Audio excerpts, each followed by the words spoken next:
Arkitek Izumi Harzani bin Ismail, Presiden Pertubuhan Arkitek Malaysia, Yang Berusaha Arkitek Ahmad Farid Abdul Ghaffar, Pengerusi Pertubuhan Arkitek Malaysia Southern Chapter, Ketua-Ketua Jabatan Kerajaan dan agensi-agensi swasta, warga arkitek, peserta program serta tuan-tuan dan puan-puan sekalian.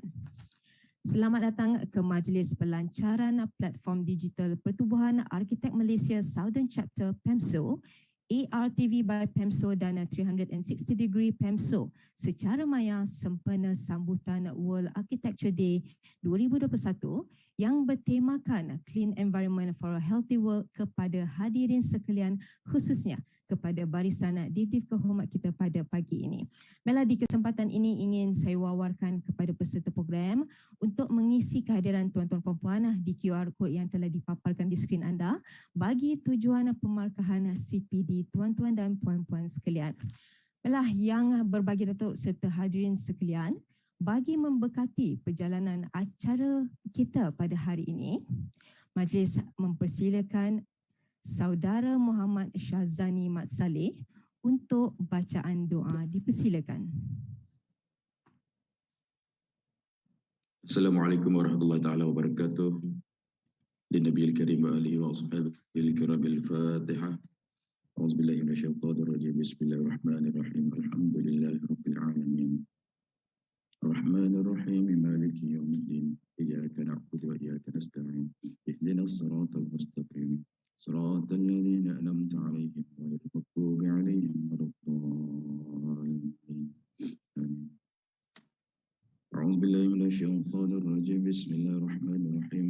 الحمد لله رب العالمين والصلاة والسلام على أشرف الأنبياء والمرسلين وعلى آله وأصحابه أجمعين. اللهم اغفر لنا ذنوبنا وخطايانا كلها يا رب العالمين. اللهم لا سهل إلا ما جعلته سهلا وأنت تجعل الحزن إذا شئت سهلا. اللهم افتح علينا حكمتك واشر علينا من خزائن رحمتك يا أرحم الراحمين. Ya Allah, ya Tuhan kami yang bersempena dengan majlis World Architecture Day pada hari ini, ya Allah, kami mohon rahmat-Mu agar dikurniakan kesejahteraan dan keselamatan kepada kami, keluarga dan sahabat kami. Bukakanlah hati-hati kami, lapangkanlah dada kami untuk mengisi ilmu pengetahuan yang berguna kepada agama, bangsa dan negara. Kami mohon agar Engkau berkati majlis ini dengan limpahan rahmat-Mu. Semoga usaha kami dalam menjayakan majlis ini mendapat keridaan-Mu. Sesungguhnya, ya Allah, kami berkumpul ini adalah untuk menimba ilmu pengetahuan dan menghubungkan ikatan persaudaraan antara kami. Ya Allah, kami mohon perlindungan dengan-Mu dari sebarang keburukan, kebinasaan, wabak dan penyakit serta segala kemudaratan sepanjang majlis ini dan juga hari-hari yang mendatang. Bismillahirrahmanirrahim. La yadurru ma'ismihi syai'un fil ardi wala fis sama'i wa huwa as-sami'ul 'alim. Allahumma ij'al jam'ana hadha jam'an marhuma wa tafarruqana min ba'dihi tafarruqan ma'suma. ولا تجعل اللهم فينا ولا معنا شقيا ولا محروما. ربنا عليك توكلنا وإليك أنبنا وإليك المصير. ربنا آتنا في الدنيا حسنة وفي الآخرة حسنة وقنا عذاب النار. وصلى الله على سيدنا محمد وعلى آله وصحبه وسلم والحمد لله رب العالمين. Terima kasih diucapkan kepada saudara Muhammad Syazani atas bacaan doa sebentar tadi. Baiklah, kepada tuan-tuan puan sekalian, jika anda terlepas untuk mengisi apa yang kita sedang nampak di sini di paparan adalah sign in code atau QR code untuk mengisi kehadiran tuan-tuan dan puan-puan bagi tujuan pemarkahan CPD tuan-tuan dan puan-puan sekalian, ya. Dan diharap untuk sentiasa mengisi kehadiran dan sehingga ke akhir rancangan lah, ke akhir program kita bagi tujuan pemarkahan CPD tuan-tuan puan-puan, ya. Okey, kalau sudah semua sudah sign in, yes, it is been up now. Okey, kita ambil sedikit masa untuk tuan-tuan puan-puan mengakses QR code yang sedang dipaparkan di skrin tuan-tuan puan-puan sekalian.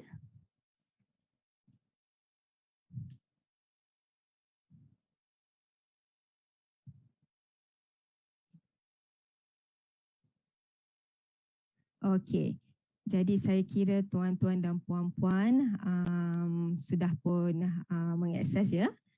Okey, tak apa. From time to time the QR code akan pop up semula. Saya akan remind from time to time. Jangan risau ya, jangan terlepas. Baiklah, hadirin sekalian, sebagai pembuka persada ucapan majlis kita pada hari ini, kita mempersilakan Yang Berusaha Arkitek Ahmad Farid Abdul Ghaffar, Pengerusi Pertubuhan Arkitek Malaysia Southern Chapter untuk ucapan aluan beliau. Dipersilakan. Bismillahirrahmanirrahim. Terima kasih saudari pengerusi majlis. It require us to persistently rely on unlimited information, digitalization, fast internet access. This is so that we are able to not only take the reins on this pandemic and the challenges it presents, but to also capitalize on the new opportunities that arose from it. A small chapter to begin with it is a surmountable challenge for us to reach out to our southern members due to the limitation imposed on physical activities caused by the COVID-19 pandemic. Therefore, instead of return to normal programs requiring physical attendance or participation, it is clear to PEMSO that there is a need to refocus and create a new vision by embracing and familiarizing the community with the various avenues of digitalization. We have acknowledged such transformation will be disruptive, yet absolutely necessary.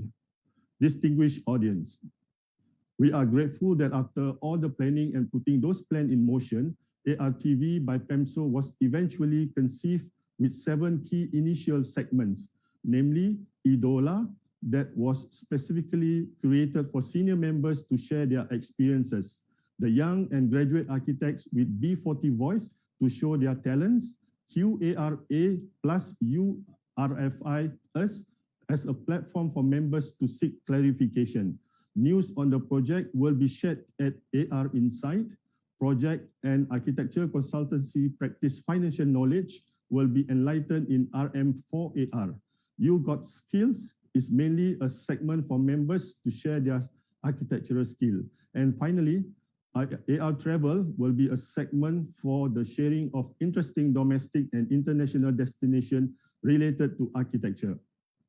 What an adventurous and abnormal 5-month journey for PEMSO. Since then, it has been an immensely productive experience with numerous webinar programs conceived to benefit all PEM members. In addition, through our digital program, we are able to collaborate with committee from PEM KL and Sabah chapter as one big family, such a new and precious collaboration.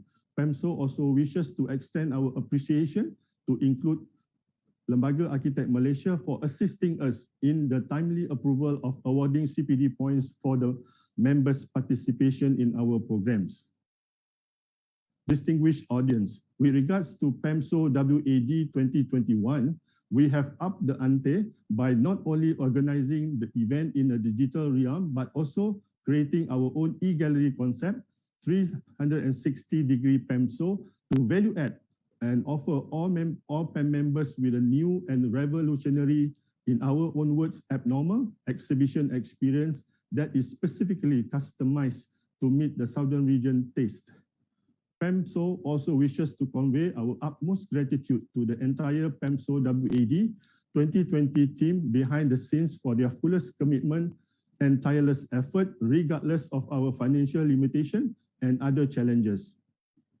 PEMSO, like everything and everyone else, need to remain relevant. We need to embrace an infinite mindset that will take us through even more changes should they continue to come in the future.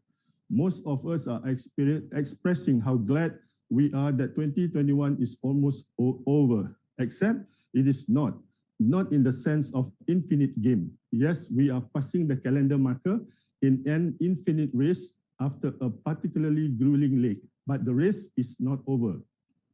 It has taught PEMSO not to see things in terms of good or bad, but rather in terms of ahead and behind, to see PEMSO, our works, our country, and the world as part of continuum, To think 2021 as a bad and over ignores the fact that the impact of things that begin or grew in 2021 live on and will be still dealing with them in 2022.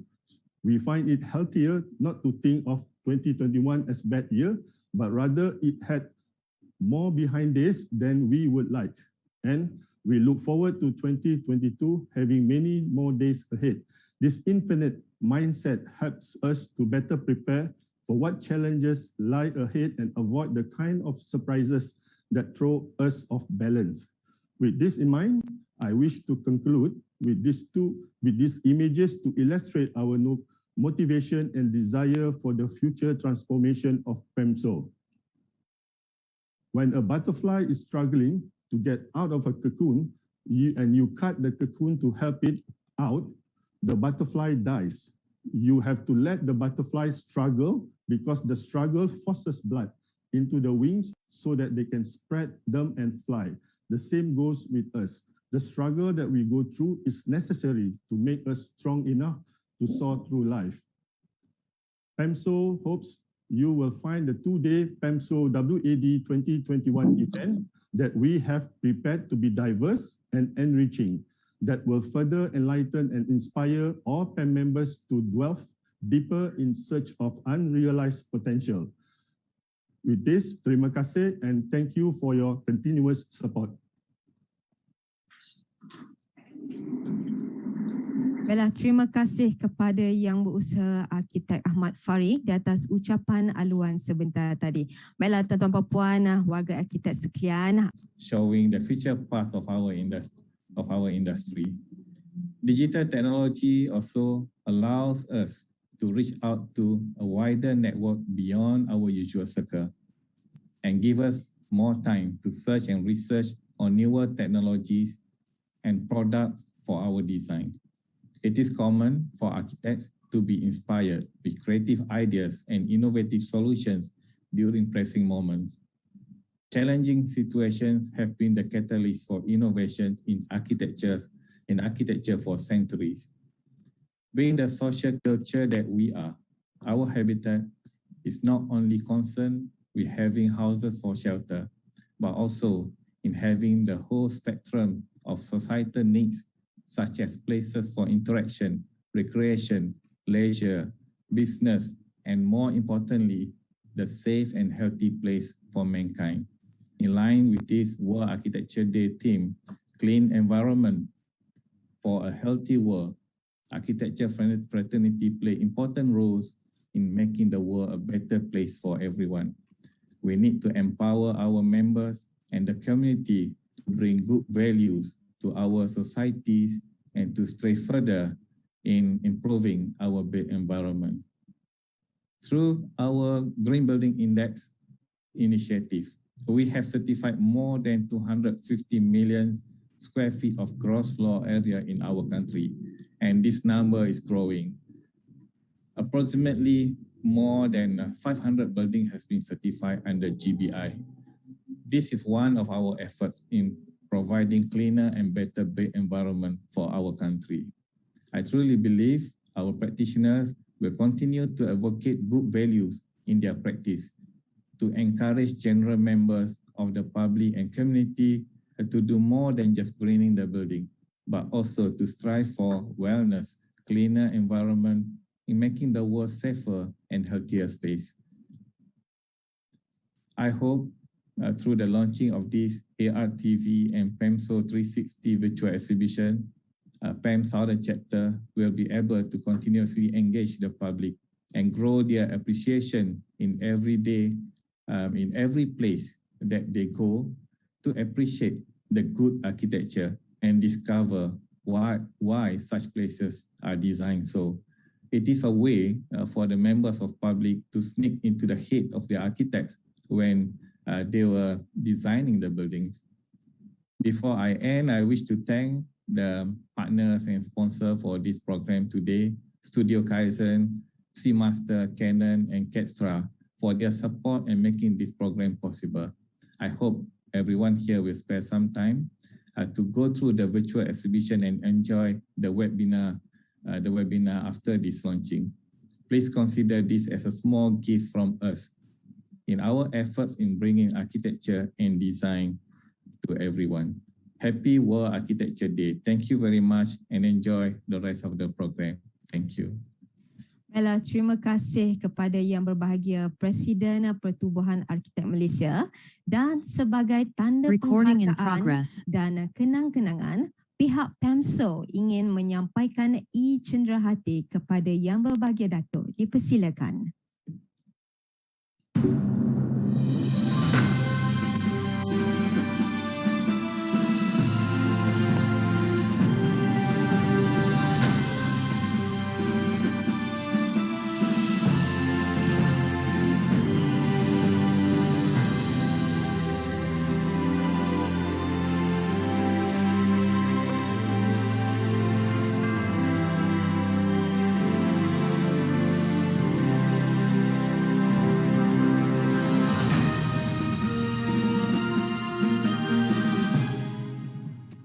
Baiklah, terima kasih dan tuan-tuan dan puan serta hadirin sekalian.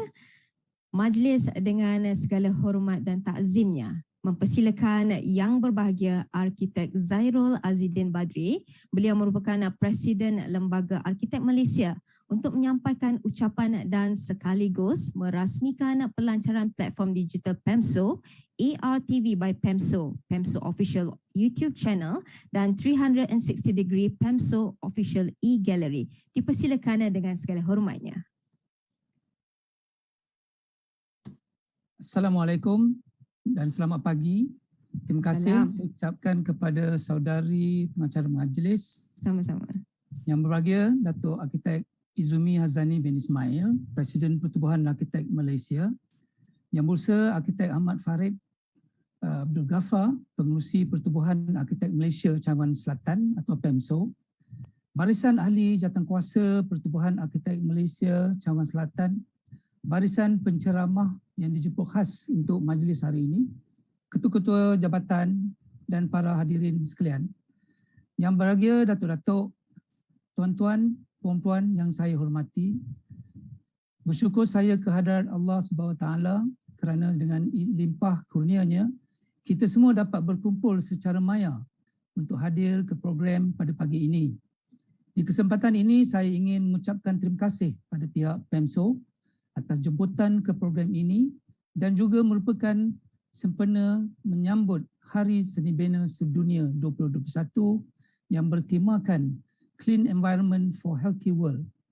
Program ini telah menyediakan acara yang padat dengan seminar, forum dan pameran yang dianjurkan bersama oleh Pertubuhan Arkitek Malaysia Cawangan Selatan dan penaja-penaja yang bersama-sama untuk menjayakan program Hari Seni Bina Sedunia 2021 selama 2 hari. Tahniah saya ucapkan atas inisiatif yang diambil oleh kedua-dua pihak ini bersempena dengan sambutan Hari Seni Bina Sedunia 2021 yang diadakan secara sepenuhnya di dalam talian di peringkat negeri Johor. Saya juga ingin mengucapkan setinggi-tinggi tahniah kepada PEMSO di atas usaha digitalisasi PEMSO bagi memacu peningkatan transformasi dalam penggunaan teknologi digital terutama ketika seluruh dunia dilanda pandemik. Pendigitalan pada masa ini merupakan keperluan yang sangat penting berikutan situasi semasa pandemik. Suasana pandemik ini telah membuka dan memberikan tumpuan kepada teras transformasi digital utama iaitu kemahiran baru, iaitu new skill, penerimaan, adoption kepada teknologi dalam setiap penyampaian atau deliverables. Pandemik dalam masa yang sama telah mendesak para arkitek semua untuk berubah kepada kaedah digital sebagai salah satu kaedah penyelesaian dalam jangka masa kehadapan. Pandemik juga telah secara tidak langsung meningkatkan kebergantungan terhadap teknologi dan cara kita melaksanakan tugas kita melaksanakan tugas kita. Jadi dalam dunia seni bina telah lama menggunakan teknologi dalam mereka bentuk secara digital dan aplikasi yang digunakan adalah seperti AutoCAD, Revit, Graphisoft dan lain-lain telah berkembang dengan maju dan signifikan dari tahun ke tahun. Kesan pandemik COVID-19 secara tidak langsung dan secara tidak disedari telah mempercepatkan peralihan proses pendigitalan ini. Cabaran terbesar bagi mana-mana arkitek sekarang adalah untuk merapatkan jurang di antara yang mampu diilhamkan dengan apa yang mampu disampaikan secara digital. Pendigitalan juga membolehkan pelbagai pihak seperti pelanggan, arkitek dan perunding-perunding yang lain untuk bekerjasama untuk menjadikannya lebih kreatif dalam satu persekitaran untuk membuat penyelesaian yang selamat dan pantas. Akhir kata, saya sekali lagi ingin mengucapkan syabas dan tahniah kepada pengurusi PEMSO dan jawatankuasa penganjur kerana berjaya mengadakan program yang sangat bermanfaat ini secara maya sepenuhnya di kala pandemik dan usaha digital yang dilakukan untuk terus berkembang dan memberi manfaat kepada para ahli dan orang awam secara amnya. So dengan lafaz Bismillahirrahmanirrahim, saya dengan berbesar hati dengan ini merasmikan dan melancarkan Arkitek TV by PEMSO dan saluran rasmi YouTube PEMSO serta 360 PEMSO e-Gallery secara maya bersempena dengan program Hari Seni Bina Sedunia 2021.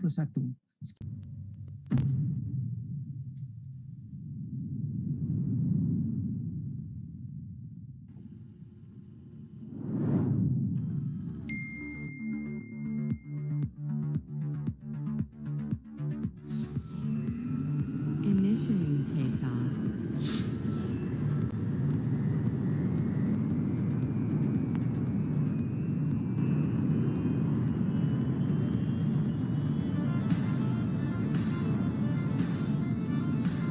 Entering exosphere.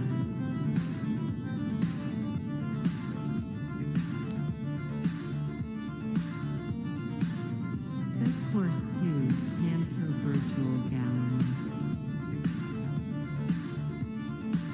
Warning, approaching black hole, embrace for gravitational anomaly.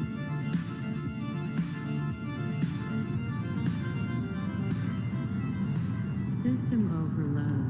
Prepare for emergency eject.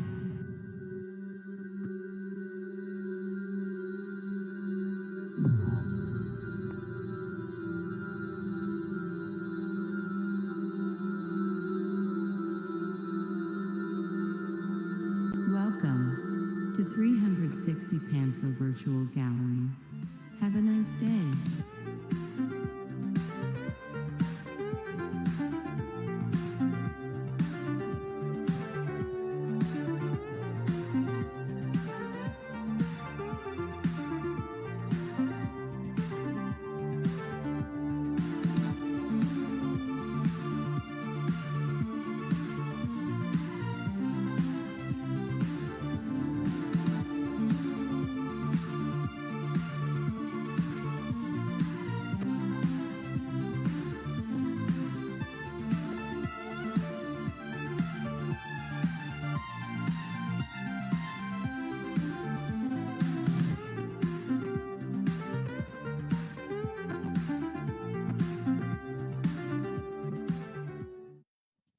Baiklah, terima kasih diucapkan kepada Yang Berbahagia Arkitek Zairul Azidin Badri, Presiden Lembaga Arkitek Malaysia, di atas pelancaran itu tadi. Terima kasih.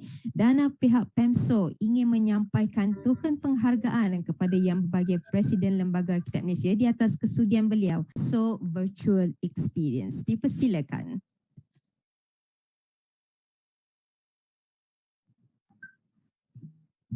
Assalamualaikum. I'm Architect Afi. I hope that you can see the screen right now. Yes. Alrighty, so a little introduction regarding 360 PEMSO. So 360 PEMSO is a virtual e-gallery by PEM Southern Chapter, created specifically for World Architecture Day. So this is an online gallery, so it is accessible to all devices connected to the internet, whether it's your smartphone, your tablet, or your computer. So this gallery houses a lot of Johorian architectural works and technical products by exhibitors ranging from our veteran architects, students, and suppliers. Apologies if there's a bit of lag or buffering or the image is not being that clear in the Zoom screen share due to Zoom's bandwidth limitation. But the gallery itself should be, the gallery experience itself should be a lot better when you're accessing it from your own device. So of course, we house our PAM Southern Chapter ARTV YouTube channel in here as well. And we also linked a few of our previous episodes in regards to the event itself. We have our previous posters, and you can chillax and check out the auditorium room. So of course, we go to our first exhibit, where we showcase the RTS competition winner, so the integration of two. Also, we have the mosque design competition winner, Sultan Ibrahim Stadium, and any other prolific projects in Johor. So for example, Velodrome Johor. We also have some contributions from university students from UTM and some from our young architects. In addition, we do also have explored an experiment in terms of using new technologies, not building construction per se, but rather early technologies such as the use of NFTs or non-fungible tokens. So as you know, non-fungible token or NFT is a unique set of data stored on a blockchain or a digital ledger. So at the moment, as you can see in the screen, that the NFTs are showcased as artworks, which can be traded in exchange for cryptocurrency. But the future of NFTs looks promising in the architectural profession, with the possibilities of using it as smart contracts, certificate of authenticity, and so on. So imagine, having a CCC of a building project stored on a blockchain. So of course, another technology which is getting better is of course using virtual experience, virtual architectural space, or creating a metaverse where you can virtually walk in, such as this 360 PEMSO. So here's another gallery. So if you would like to visit. We also have a special exhibit from the PAM Southern Chapter partners. They have been gracious enough to take part in the event and support us. So showcasing their equipment and materials. So again, this exhibit is fully interactive. So you can click on the images on the walls itself to go to the link provided. So feel free to connect with the suppliers if you're interested in their products. So we also take this time to showcase our AR cafe. So if you would like to order a virtual satay set or a virtual cake set or some virtual coffee, you may do so at AR cafe here.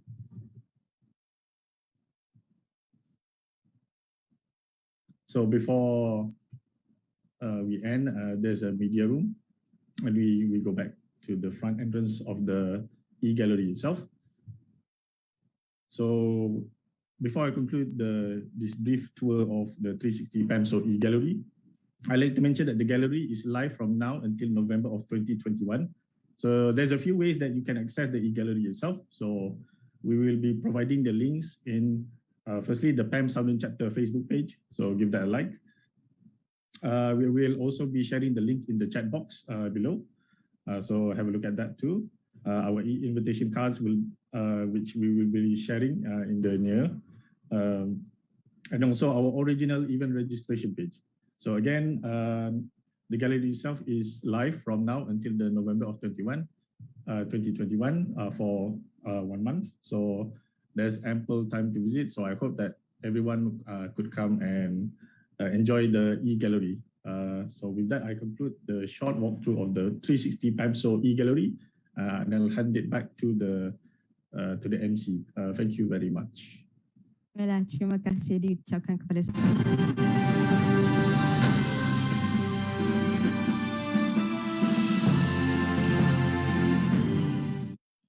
Baiklah, itu tadi selamat menjalani hari persaraan ya kepada yang berbahagia Arkitek Zairul Azidin bin Badri, Presiden Lembaga Arkitek Malaysia. Beliau akan bersara tidak lama lagi ataupun sudah bersaya, saya tak pasti. Jadi kami di sini sentiasa mengenang ya jasa anda di sepanjang zaman, insya-Allah. Baiklah, jutaan terima kasih diucapkan kepada barisan diberi kehormat kerana turut serta dalam acara kita pada hari ini, dan para peserta program sekalian diharap dapat terus bersama kerana program kita akan diteruskan dengan sesi C Master Paint Technical Talk yang akan disampaikan oleh Yang Berusaha Tuan Teo Sek Chuan, Ketua Pegawai Eksekutif C Master Paint Malaysia Sendirian Berhati. Persilakan Tuan.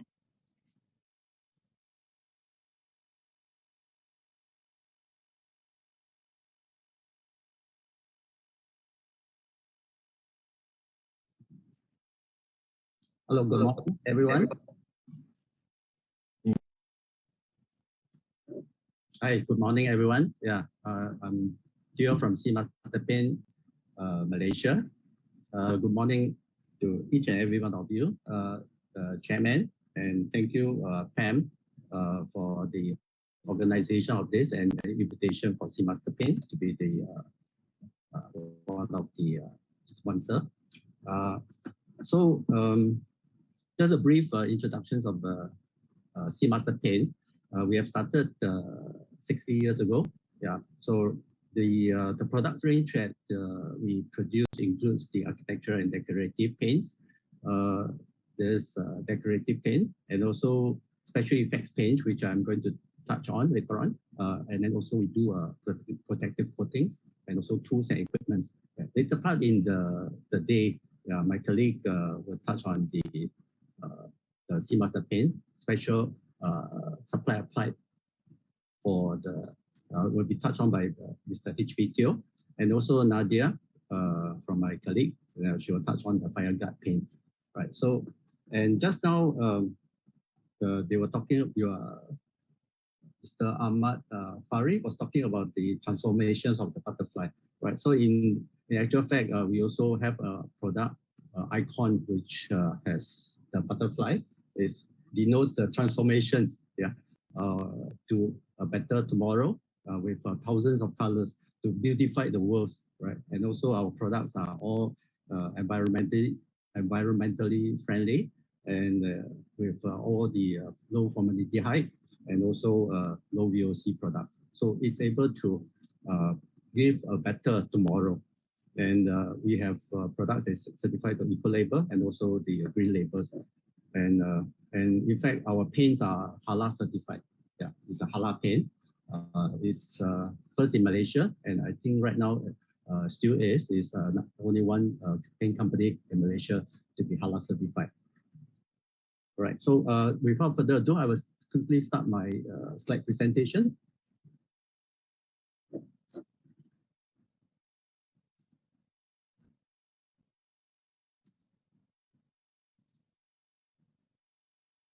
Cargo, right?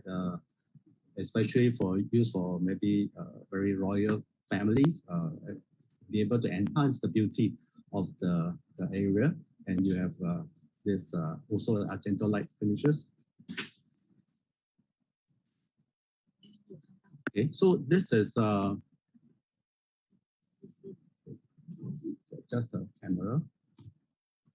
Okay.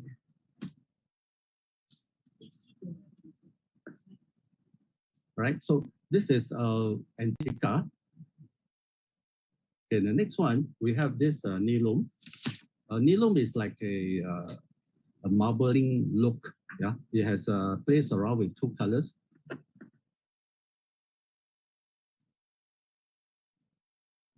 It plays around with colors, two-tone, right? So you can have this is a water-based product. And in fact, all the special effects paints that we have is all water-based. Okay, Alicia, this is a bit of a sandstone finish, a bit of a little light texture stone, and is able to enhance the beauty, and it comes in the different colors. Okay, another one, we call it the diamond, is adamantia. This is a sparkling, a small little sparkling surface. Yeah, so you can have different colors. The beauty is that this is a diamond, little sparks on the surface of the wall, right? So yes, many projects that use this, and people are liking this, especially for ladies, yeah, or the household owner or the officers, right? You can actually enhance the beauty. We do have a Hoblio metallic series. This is playing around with different metallic gold powder, right? Be able to enhance the surface. It's good with downlights, and you can use this for feature walls and whatnot. Another one, this is we call it a Maravilla, and this is a more intense sparkle finishes on the wall surface. People use it for maybe cafe, use it for some very more enhanced. We want to have a loud statement, yeah, and maybe for interior designer, that would be very interesting for you. Okay, the other one is original. This is a bit of white spots on the different backgrounds of the colors. We have projects that use this before, right? For example, the Capellan of projects in Ho Chi Minh City, and they use it on the landing wall of every level, yeah, on the walkway area. Okay, we do also have a lime wash. A lime wash, this is a bit of, it's an old, very old traditional way of people doing the wall, but then it has modernized. We call it lime wash. And in the past, people are using a lime, yeah, actual lime to make it, to have a tarnish effects, a bit of two tones effect. But then now it's because of the technology that we are able to use it for maybe this can be used for a bigger area in the interior wall area. Okay, suspense. Okay, this is we are playing around with some different particle size of the aluminium and also the sparkles. Right, so you can see that the lower right corner of this presentation over here, right? You can see that you can use this for enhance certain wall that you want. All these are all water based, and we have the application side. In terms of application, yeah, we do supply applied services, yeah, and it can be done in Malaysia with our teams of the specialized painter and also our approved painter to do carry out the application. Okay, these are some of the colors, right? For the suspend, yeah, you can actually use it for playing around with the colors. Okay, the other one is we call it Caravaggio. This is a bit of like a leather finish, yeah, a light leather feel finishes. We can have a different light texture to the right, a bit more rugged and more texture look. And the feel is the same. The patterns can be different, but the feel is the same. So you can have leather feel playing around with the colors. So we are offering different choices. So yeah, look at it. And the other one is Nahil. This is a bit of, you can play around with crack effects. You can play around with some texture, and then playing around with different colors. So this is, people use crack, for example. Yeah, in the past, crack is always a problem of the wall. Yeah, but now crack is It's not an effects, but it's something that people want it, yeah, to enhance the whole beauty. Okay, this is another pictures of the cracks and also combinations of colors. You can use it to maybe a gallery or something. So it's more what you call drastic, yeah, a statement, a strong statement. Okay, we have also a few. This is a bit of a subtle finish, but then it's good for the bigger, the whole area. It can be used for interior wall. A door, right? A door is also kind of paint. That this is playing around with a different texture, different what you call the steel, what you call the steel look, the metal look. Yeah, a bit of industrial look, if you may. Yeah, especially for the gray color or some aluminum tones of the color. Okay, another picture on this different colors that you can play around with. Yeah, and then you can have a stronger tone of the darker tones of the colors at the bottom, as you see. Okay, this is another range, metal art. Okay, playing with different pigments, right? Playing with different colors. You give you the kind of industrial look. Yeah, a very what you call statement to be able to show that the surrounding, right? Especially for, let's say, the one at the bottom, right? There you can play around with patterns. You can use it for some decorative, and people who would like the industrial theme, right? Okay. These are some of the look or the patterns. On the top four, there are 4 different patterns that you can choose from, yeah, and to create the kind of the feel and the different environment. Okay, the other one is the Travertino. Okay, this is one that I think that is quite popular now. People like it. It's the kind of finishes by using paint and the texture coating to be able to achieve the kind of Travertino, yeah, concrete slab look. Yeah, so this is a bit of you can use on the round columns. You can use let's say concrete columns, or you can use the PVC pipes, yeah, to form it and then put it on the PVC pipe. Yeah, so with the kind of Travertino look.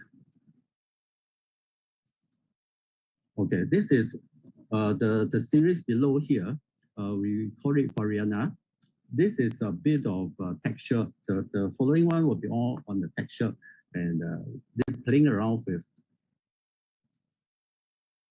different texture look, be able to have different statements, different running tones of the feature walls, and it's a range that you can play around with, right? So quickly, we do have like the neutral tone, okay, the white series, and also the blue and red and the green series, okay, and then also we have the yellow and the gold, and then also the black and the contrast, okay, and we do also have the metallic series. Yeah, so playing around with this, and is by far the imagination is up to you. Right? You can actually use it for different purpose, team F&B or boutiques, or maybe offices, or maybe some public areas. And some of the IT people like Google's, this LinkedIn are using this for some of the projects that they have done. Okay, these are some of the others, like for example, the concrete look, yeah, and then you can have different stencil patterns to be put on top, and with the kind of a texture look. Okay, Marble Reno, this is another one that is a bit of small finishes, but then running of colors, running of different the different depths, yeah, playing with different colors. Okay, we do have a master perla. This is a bit of sparkle, yeah, a bit of sparkle look, yeah, and compared to this one, marble master Paco, okay, this is a matte, whereas this is a bit of a sparkling look. Okay, master para. Yeah, so this is a bit of silver metallic pigment inside. Okay, stucco. This is a bit of traditional finishing used by Italian. You visit, you will like Italian food. Yeah, you will see that a lot of many Italian restaurants in Italy or in maybe in Malaysia or KL, yeah, they are using stucco. They like stucco finishes for their Italian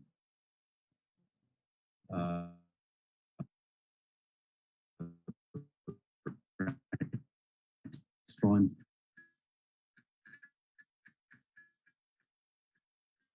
And also of the most interior inside of the building or outside of the building, yeah, people would like to have that kind of concrete look. Yeah, back to the basic, back to the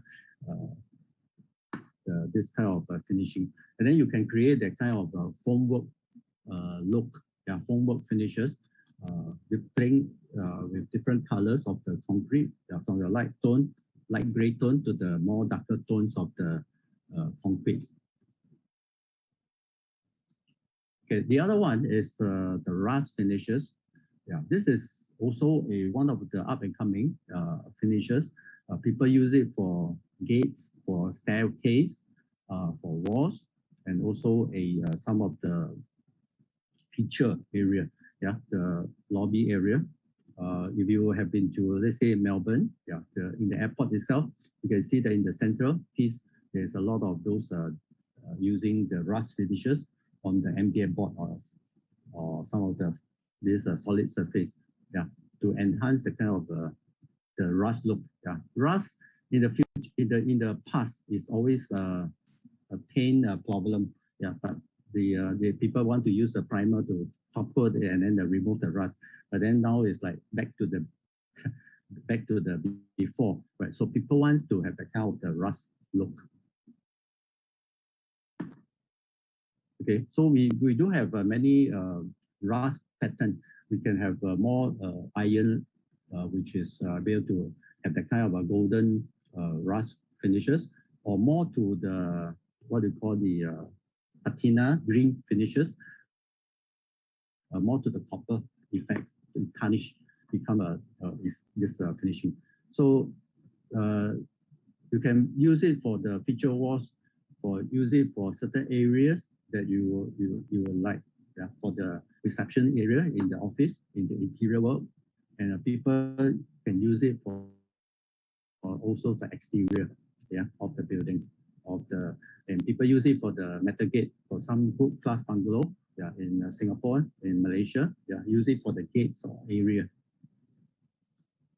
Okay, last but not least, this is one of the master marble floor, right? So you can, the advantage of this is that you can use it on the existing tiles. Yeah, no need to hack it. You can use it in the toilet areas, and you can see that you can also imprint certain sensor patterns. Okay, for the floor. Yeah, you can use it in toilet areas. You can use it in the office entrance area. Okay, in the big gate or the entrance area with an imprint of the corporate logo. Yeah, so we can actually customize it. Yeah. So the nice part about Seamaster Paint is that we can actually customize, and is for thematic kind of finishes. Be able to meet your requirement. You can always discuss with us what you would like to have certain patterns. We can actually customize and talk about what are the patterns that you want to have. You can either have, let's say, a single solid colors, or you can have different tones, 2 tones of the running colors, like the one at the bottom, yeah, with black and the light gray color on top of the white color. Okay. The other one that I want to introduce is that about master granite. Okay, this is a granite look coatings. Yeah, so you can actually match the color of our master granite to the actual granite stone. Yeah, so the advantage of this is that if you use it on the building, exterior building, yeah, some of the area, like for example, if you use this material, the actual granite, will be very heavy. Yeah, so you need to add on the consideration from the foundation work.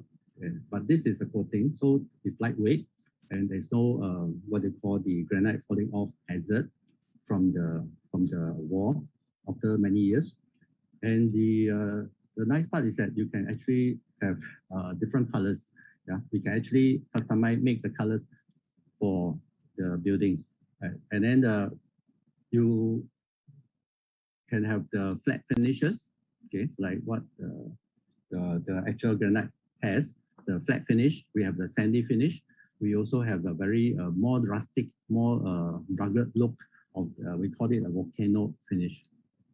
Okay, some of the advantages, okay, over here, right, you can see it's smooth and also can have texture, and it can be anti-cracks, and it's hard wearing, and it's not, we will not peel off. And we provide warranties of 5 years. It's good for interior and exterior, and it's cost saving for your consideration.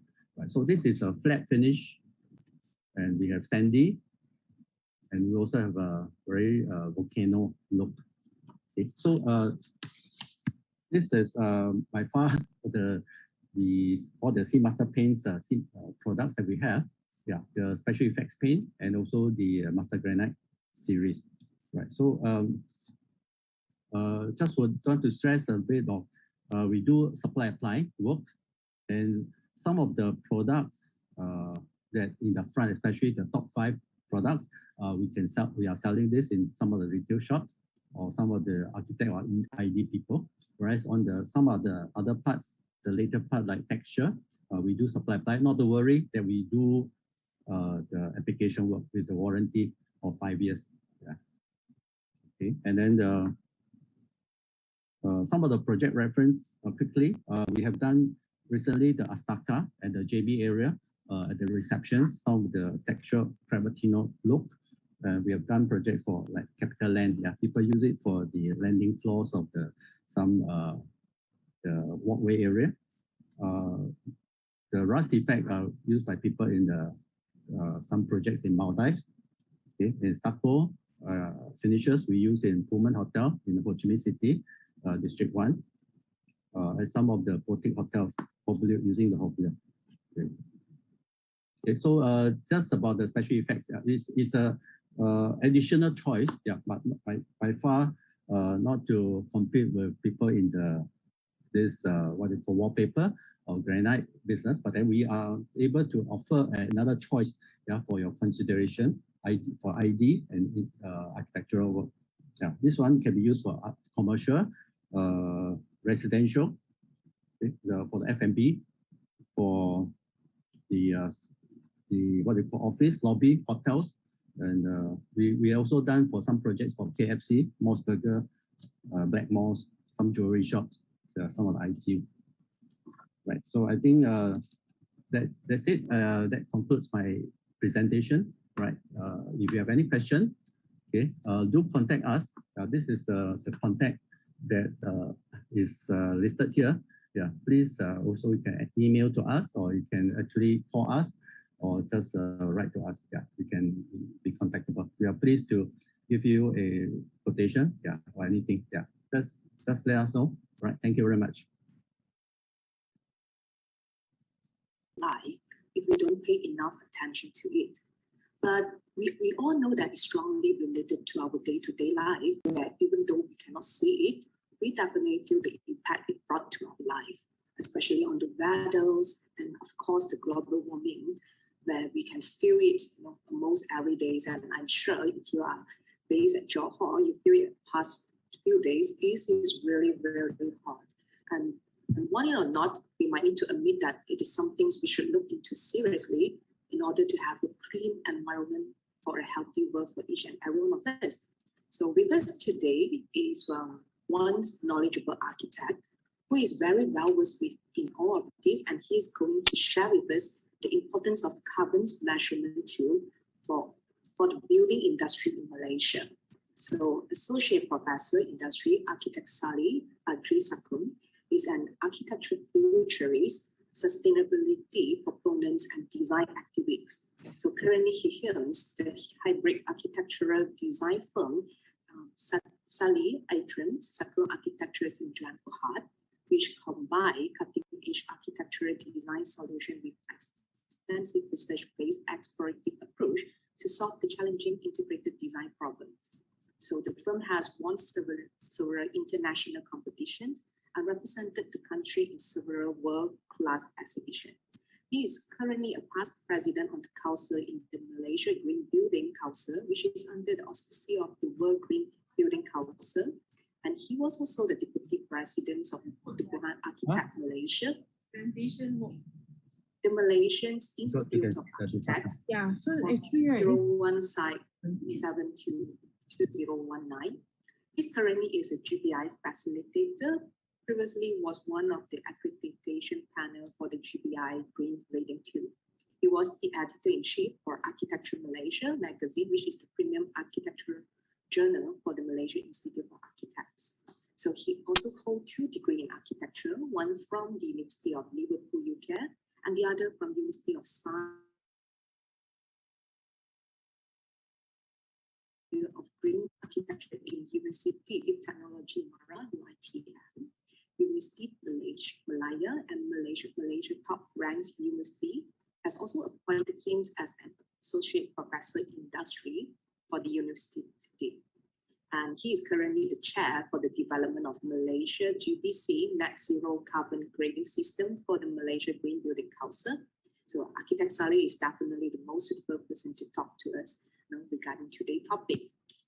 Okay, so before we pass it to the speaker, okay, just for your information, we will have half an hour Q&A sections after the webinar, and we will give priority to the participant that will ask directly before we look into the questions through chat box in the Q&A sections, so that we could have a bit more interactions rather than one-way presentations.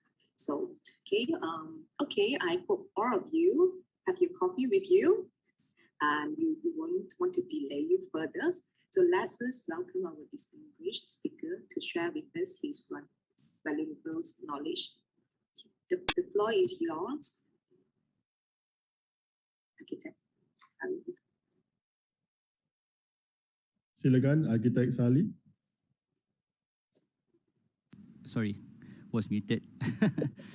Assalamualaikum warahmatullahi wabarakatuh, and a very good morning. I'm happy today to share with you the presentation, the importance of a carbon grading tool for building industry in Malaysia, and overview. Yeah.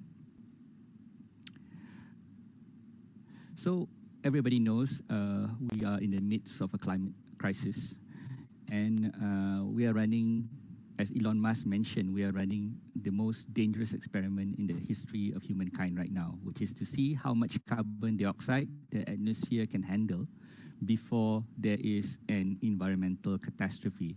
So it's not a matter of how, it's just a matter of when. So that is our challenge now. And it's not something that is only thought up to be fictional. It is something that is real. This is taken from a few years back. There was a National Geographic documentary called "The 6 Degrees Could Change the World." Yeah, and at that moment, you can see that even just by 6 degrees, we'll be having a global wipeout. It's a very good documentary. I ask everybody, if you have not seen it, go see it. Where we are at now in that scale is from 1.5 degrees to 2 degrees, and the coral reefs are dying at this temperature worldwide. And that's why if you go to a lot of our island resorts now, you will see a lot of coral reef dying. And if you're a diver or even somebody with any interest in sea life, you will see that this is being caused by global warming. Global warming actually causes the corals spawning to be very, very difficult. And of course, it is very much a reality when you look at our satellite pictures. The size of the Arctic and the Antarctic has been reduced significantly because the global temperature has increased significantly, and these ice caps, once the largest storage of water in the world, is now melting rapidly. And NASA regularly updates us on this crisis, but perhaps it's very, very far away from us as a layperson to actually feel it. But once the damage is irreversible, then you will definitely feel it. And even now, we have crossed certain milestones that we can never come back from. And what we are doing actually now is to prevent further damage to our planet. And why carbon is so important is that it is one of the primary greenhouse gases that is causing all this global warming. And there is a UN FCC, the United Nations Framework Convention on Climate Change, which is the body that actually, or the part of the UN that actually looks into all this. If you have heard of the Paris Agreement or COP, in the Paris Agreement in 2005 or the Kyoto Protocol in 1997, then all these conventions with 197 countries have agreed that to take action on this, and we are part of this. We are reporting to UNFCCC all our carbon emissions. But of course, to actually gauge that, that is the real challenge here. And the main aim of the Paris Agreement was to keep the global average temperature rise this century as close as possible to 1.5 degrees Celsius above the pre-industrialized levels. Yeah, and the UNFCCC maintains a registry of the nationally determined contributions. So that's what we report, yeah, as a country. And I'm sure you have heard of the SDGs. The SDGs, Sustainable Development Goals 2030, is part of this whole aspect of reducing carbon. And Malaysia has just made its latest report in July the 30th, 2020. And in that, and the number of countries that are involved, everybody is involved in this. It's not just us.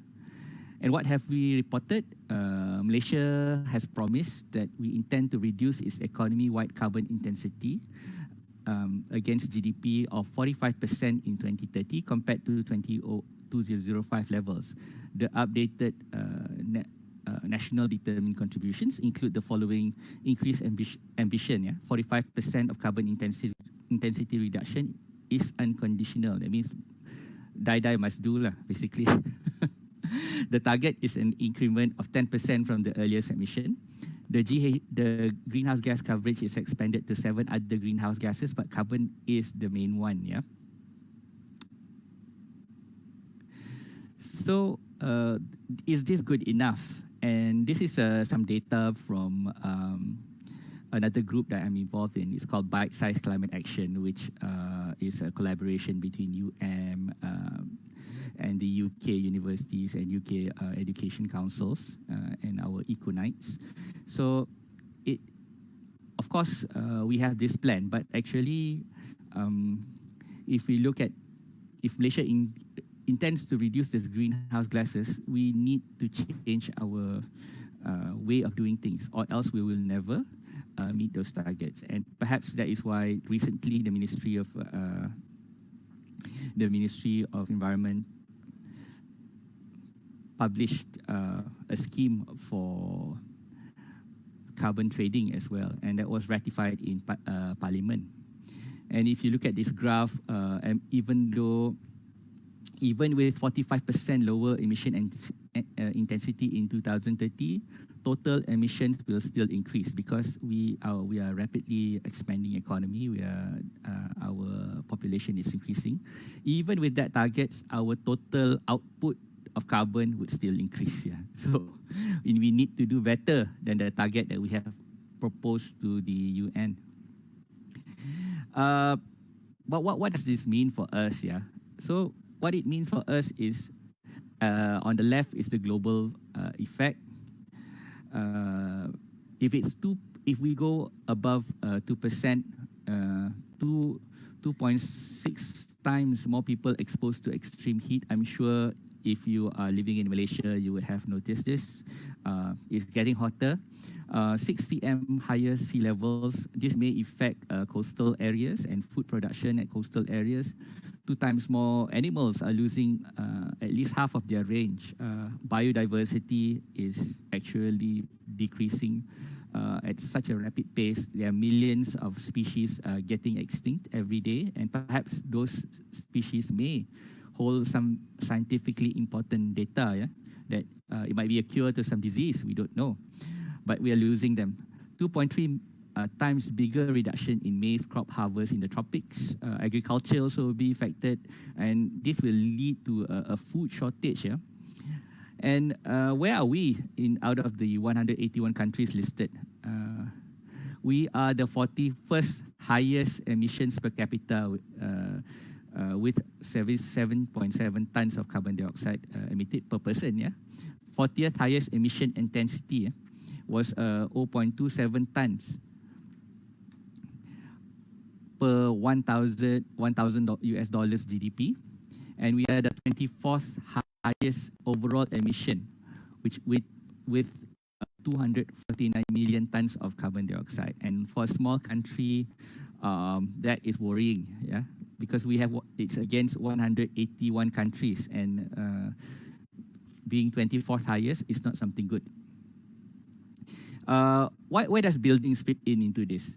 So according to Architecture 2030, buildings generate nearly 40 to 60% of annual greenhouse gases emission. Okay, why you hear sometimes a different figure is because that sometimes when we talk about building, we separate transportation with building. Sometimes we include transportation, the transportation of materials, for example, to the site or during construction and all that. So transportation of everyday life. Cities are responsible for over 70% of the global energy consumption and CO2 emissions. So this means that we are architects, designers, town planners, engineers are all very much intertwined with this process of trying to reduce carbon overall. And we look at buildings and construction. This is from the UN Environmental Status Report in 2017.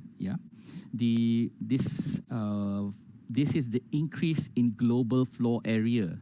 So the trillions of square feet that is increased. And in 2018, there was about 2.5 trillion square feet, but it will be doubled in almost 2030, 2035. So that is worrying, because if building is such a huge contributor, it will contribute a lot of carbon into the atmosphere. And to put this into perspective, buildings and construction, global building stock will double in the area by 2060. We expect to add 2.4 trillion square feet, 230 billion square meter of new floor area to the global building stock. How much is this? It's equivalent to adding an entire New York City every month for the next 40 years. So a new New York City every month for the next 40 years. Imagine that, ladies and gentlemen. But of course, that is global. You distribute all these buildings worldwide. But if you put it in one place, it's one New York City every month for 40 years. That's how much building that we're doing worldwide. And what are we doing about it? So the World Green Building Council have a program called Advancing Net Zero. We are trying to go as low as possible to net zero by 2050, and governments or countries that are more advanced are trying to decarbonize totally. They are working with all the green building councils in each country to look at this and to make sure that net zero carbon buildings are achievable. So that is why Malaysia GBC is so involved in this. And if you look at the World Dubai Expo running now, this is a theme of very much importance and much talked about. Even the Malaysian Pavilion, designed by Hijaz Kasturi, is net zero carbon, net zero energy.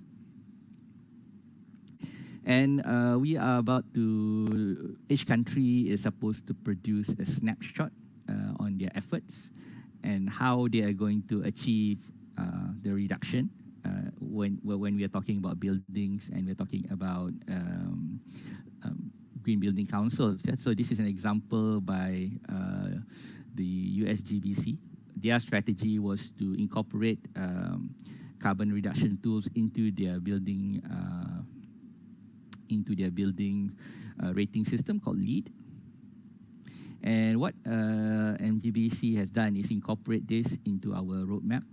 We have a roadmap for 2030, and as you well know, MGBC was formed in 2008. Yeah, and we have been consistently improving and growing, and we became an established member in 2015.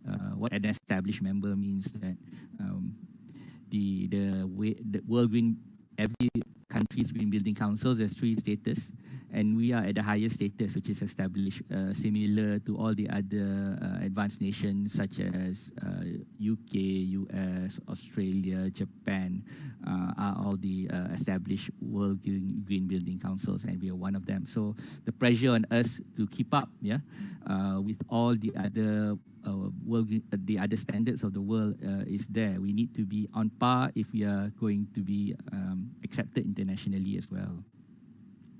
So advancing net zero is one of the key things that we were looking at.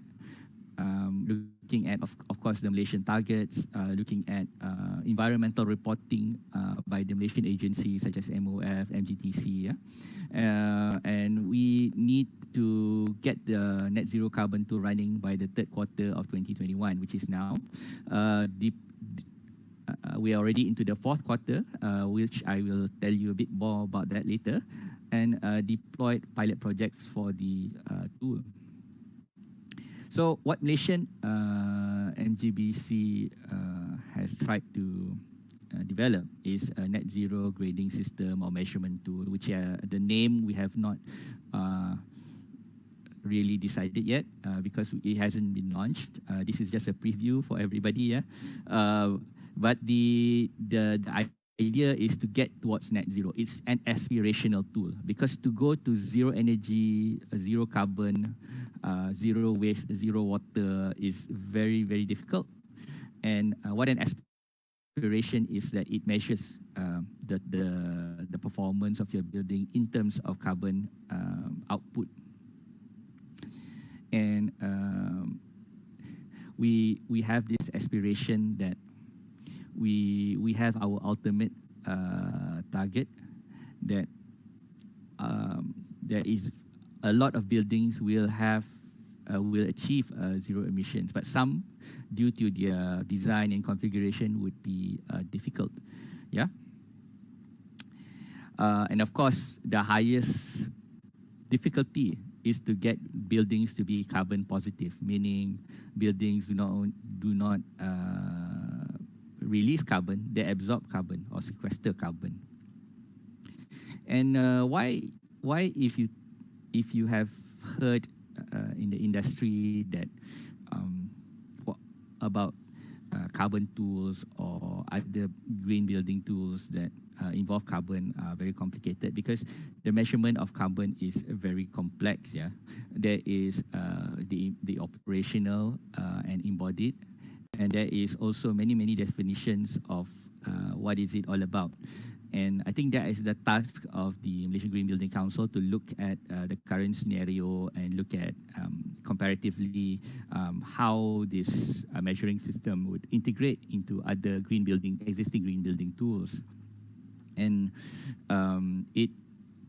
that is why during our research, we have looked at other green rating tools such as GBI, Green RE, Pener, Fan Hijau, CIDB's Green Pass, MyCRES, LCCF by KETA, and there are some other carbon calculators that are built in, but there is a key difference, which is a lot of them are prescriptive tools. But we rather aim to be a measurement tool. A bit more about that later. The measurement system is divided into four distinct criteria, which is energy. The energy used by the building, primarily it's electricity, though some others like gas, diesel. So it depends on the typology of building. Some buildings would use more gas. If you're industrial, there will be a lot of other sources of energy that you need to consider. And also energy that is embodied in certain things like water. Like you get water coming into your house. There is a cost into treating that water that is somewhere down the line that you don't see, but somewhere it uses energy to bring it to your house. Yeah, although coming to your house may be driven by gravity, but treating the water, there is some carbon there. Transportation is a big part of the equation. Waste, what you produce, produce out in terms of garbage. Organic waste plays a huge part of this. And of course, materials, which is the embodied part of the equation where when you construct a building, there is embodied carbon in that materials, as well as when you refurbish or update your building. So to put it simply in very, very layman's perspective, measurement versus prescriptive. Yeah, when we say a measurement tool, it is like a scale. When you are overweight, you measure yourself. So the measurement system does not prescribe solutions necessarily. So a scale just gives, when you weigh yourself on a scale, you just know like how many kilos you are. You're 50 kilos, 60 kilos, 100 kilos. And it does not provide you how to make you better. Like you need to lose 20 kilos. But it does not say how you do that. It just says that you are 20 kilos overweight. And whether you go to the gym, whether you have a diet plan, or whether you use supplements, that is up to you. So that is a measurement tool. But as opposed to a lot of other green building tools, such as GBI or the other green building tools, they are more prescriptive. So prescriptive means that they ask you to do something. When you do it, you will get a point. Yeah. So that is the difference between the fundamental difference between these two things. And why we made it a measurement tool is that we want to make it accessible to everybody. Because when you start have prescriptive elements, it will involve a lot of professionals. You need specialized people. For example, when you go to the gym, you don't just use the gym equipment without any knowledge. Either you need to have some basic knowledge, or you need to have a trainer. Or if you do a diet plan, you can't just go on dieting. You need either a nutritionist, or you do research on the web, how to do diets and whatnot. So there is knowledge that needs to be done. And of course, if you go even the farther route, you need if you're going to get supplements to reduce your weight and whatnot,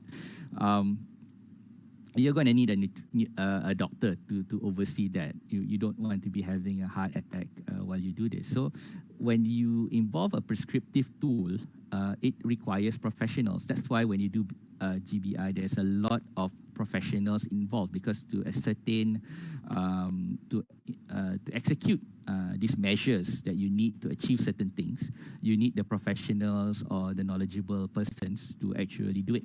Yeah. So that is one of the strategies, and one of these strategies is why is that we want to make sure that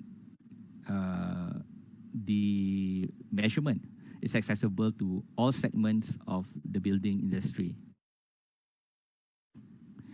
And that's where our target user group is. Our target user group is actually existing buildings, because new construction is actually a small percentage now of the existing building stock. And a lot of times, our new construction, due to the fact that they are more in line with current standards like MS 1525 and whatnot, are far more efficient and far more low carbon than just our existing building stock.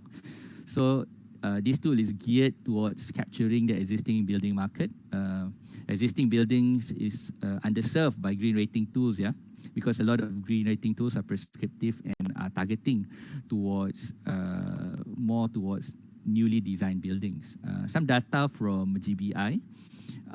New versus existing. Existing building tools only account for 5% of all GBI certified buildings, even though there is a specific tool by GBI to do green rating of existing tools, but very few do. Yeah, and these are the categories. As you can see, non-residential existing building. Industrial existing building, yeah. If you look at the breakdown in terms of typology, you can see that the number of, this is from the KL draft structure plan from the year 2000, the number of existing buildings to under construction or newly built is staggering, just in KL, yeah. So offices, shopping, hotel, and others. Others basically is residential. And we also wanted to make sure that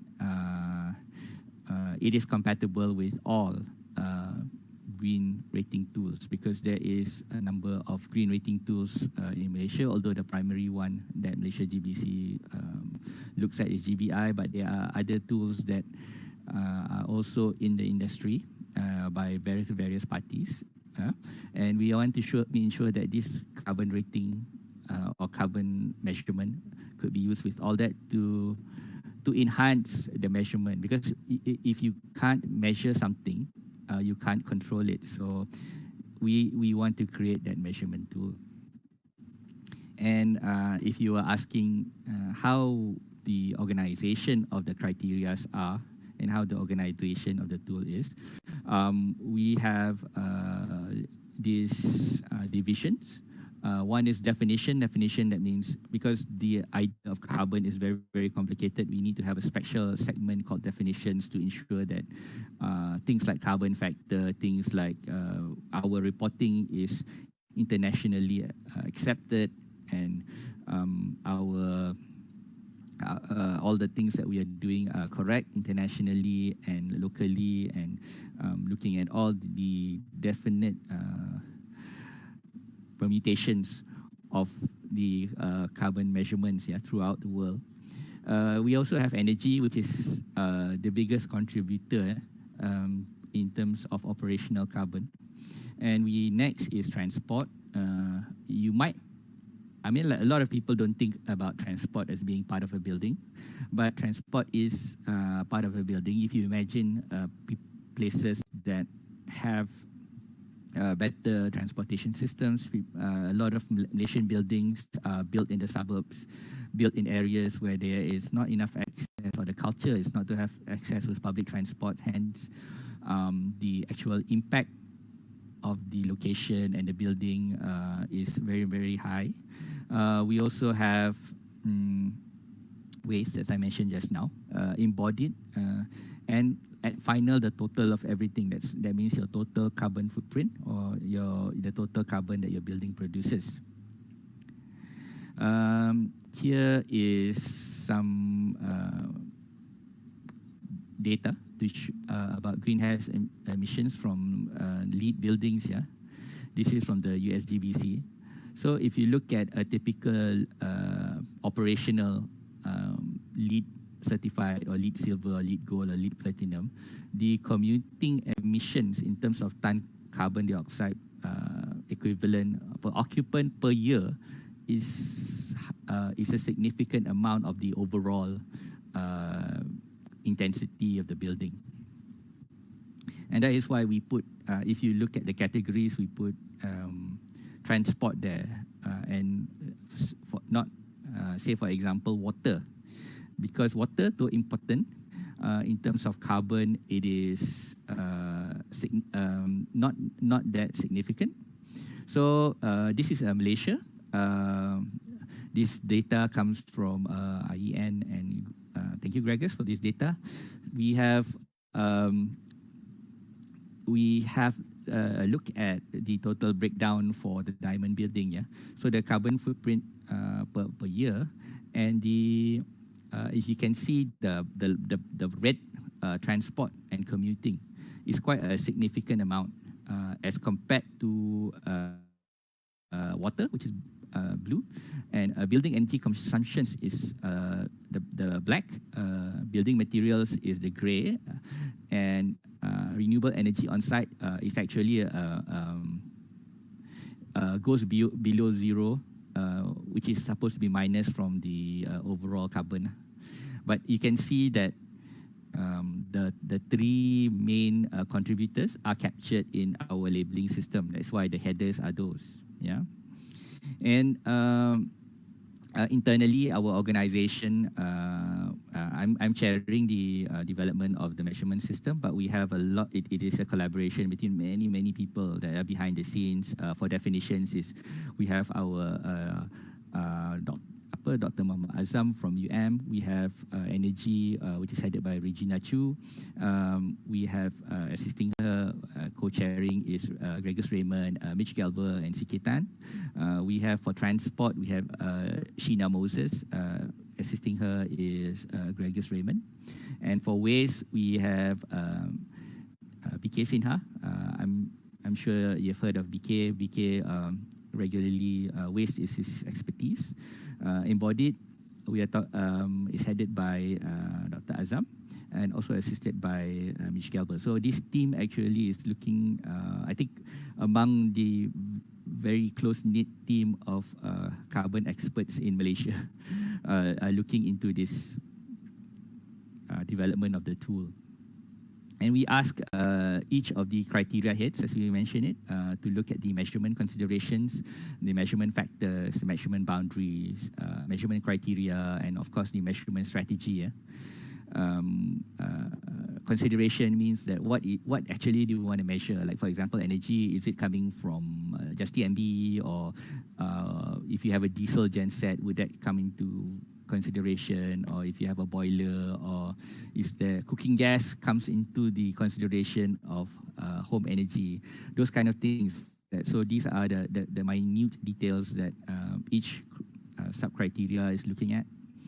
And they need to also determine measurement factors. I'm looking at energy, for example, are we supporting the national conversion factor of 0.693 kilogram per kilowatt hour, or 0.741 kilogram per kilowatt hour, or the factors that are used by GBI. If you notice that GBI has a conversion for their energy component to carbon, and they have gotten those factors from their studies previously, where you see that Sabah and Sarawak has a better factor due to their the cleaner tools that they have, the cleaner energy sources that they have, because not all energy sources are the same. And these are among the very sort of like details that particular heads need to look at with regard to their particular areas, like for example transport. What did you need to look at, or even waste? Yeah, wouldn't go into too much detail, just going an overview here. So when we say like boundaries, up to where does your building end? Where does your building begin? So like for transport, what do you include? So in carbon accounting, we have something we call as a scope. There's scope 1, scope 2, and scope 3. Like for example, scope 1 is something that you're fully in control with. Like for example, if your greenhouse gas emissions are categorized into 3 groups, scopes for the most widely used international accounting tool, the GHG protocol. Yeah, so scope 1 covers direct emissions that from owned and controlled sources, as I mentioned. Scope 2 covers indirect emissions from generation of purchased electricity, steam, heating and cooling consumed by a reporting company. Scope 3 includes all the other indirect emissions that occur in a company's value chain. Okay, so I give you a good example of this. For example, if you are running a photostat shop, so your scope 1 would be all the energy that is used by your photocopy machine or your printing machine. Yeah. So why that is important is sometimes that if you don't look at scope 2, you might outsource your printing. You run a printing shop, but you might outsource some of your printing to a third party. So if you don't capture that, then it's not your total carbon footprint, right? So that is scope 2. But there's also the scope 3, which is when you buy something, like for example, paper or ink or even finished printed materials, those also have a carbon footprint that should be added to your carbon footprint as a printing shop. So these are all the things that you need to look at when you are calculating carbon. Yeah. By following these protocols, we want our measurement system to be, of course, relevant internationally, so that when the government does reporting, they can use this tool as well, the data that is acquired from this tool, to report internationally.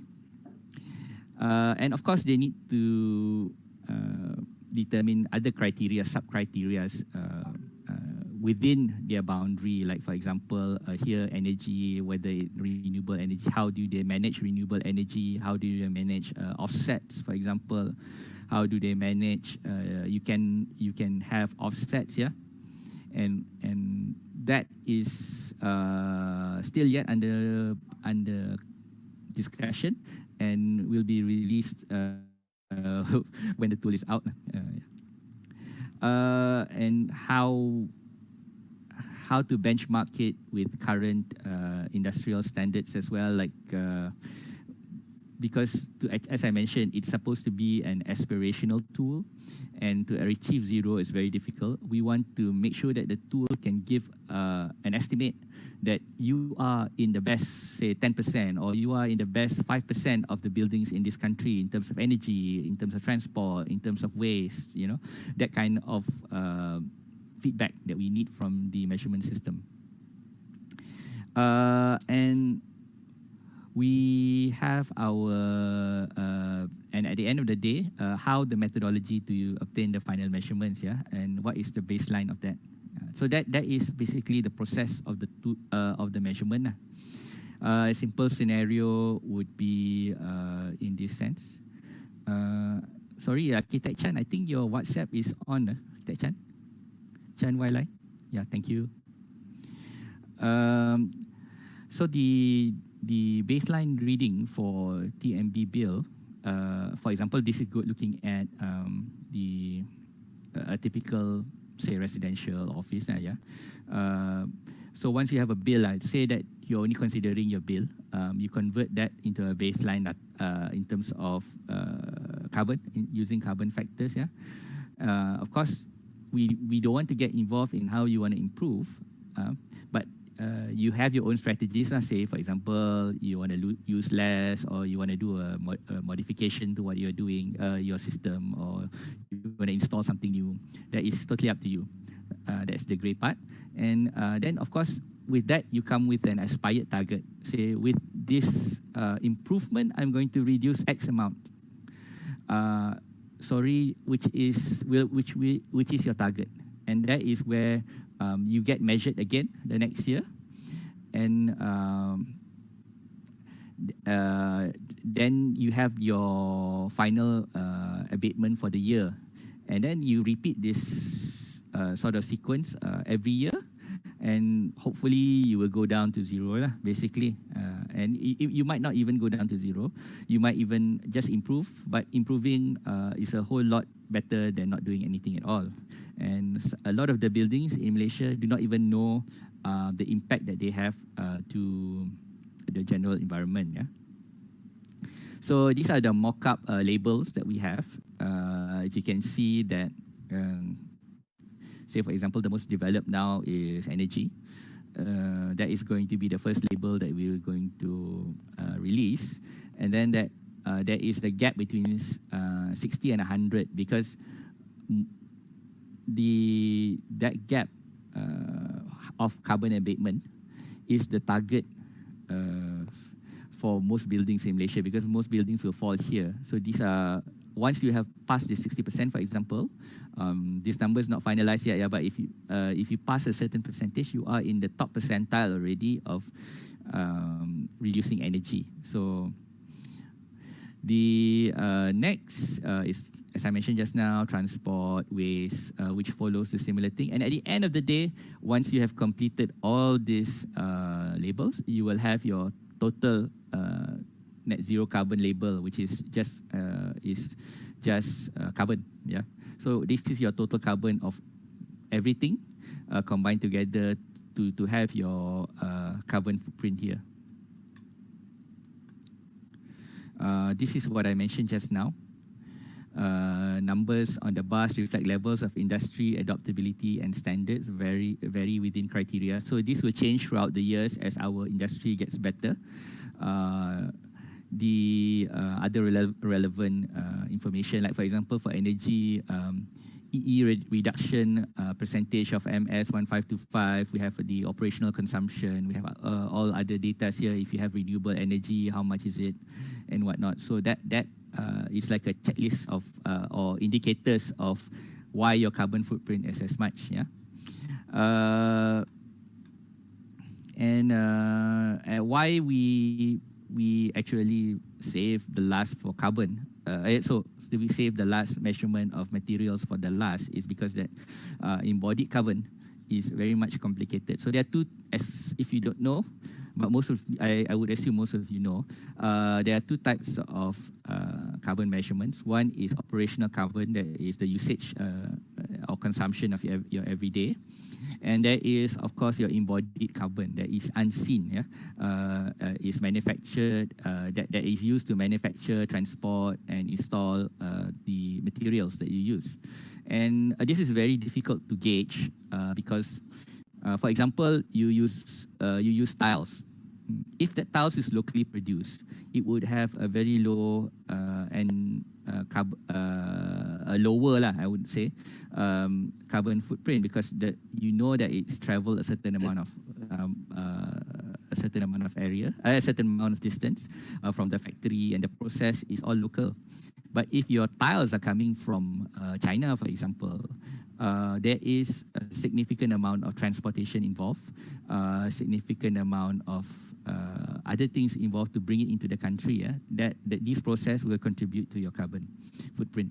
So in terms of materials, there is there are a lot of intensities with regard to building materials. A lot of these materials that are on the top require a lot of manufacturing process, a lot of heat to actually produce them.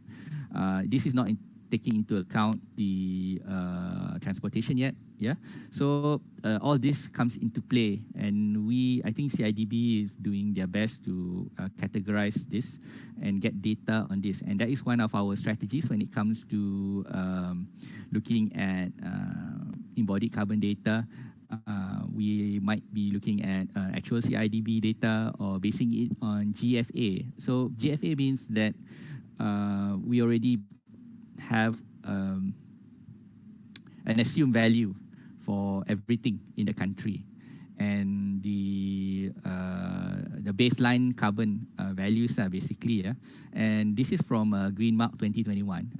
How the Singaporeans are doing their carbon is that they are incorporating it into their Green Mark tool, and I'm sure most of you, if you are from Johor, you'll be very well aware of the Green Mark from our neighboring country, and they have set their values per meter square of area.